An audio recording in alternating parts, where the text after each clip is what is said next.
Hello friends, આજે હું તમારી સાથે શેર કરીશ ગરમી માટે ઠંડો કિટકેટ શેક। તો ચલો બનાવીએ। તો મેં અહીંયા એક કિટકેટ લીધી છે, એને આપણે નાના નાના પીસ કરી લઈશું।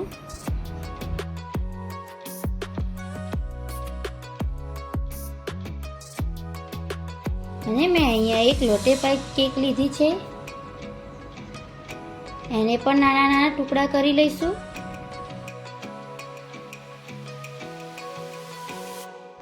હવે 1 સ્કૂપ ચોકલેટ આઈસ્ક્રીમ એડ કરીશું। હવે ચોકલેટ સિરપ એડ કરીશું।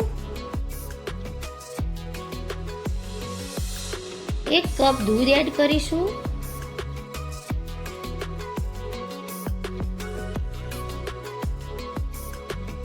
હવે શેકને ગ્રાઇન્ડ કરી લઈશું।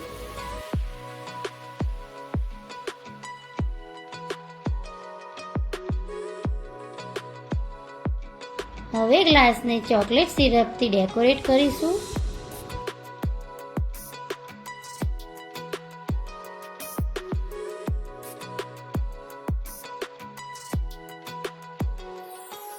હવે શેકને ગ્લાસમાં એડ કરીશું। હવે ગાર્નિશિંગ કરીશું। ગાર્નિશિંગ માટે મેં અહીંયા ચોકલેટ લીધી છે।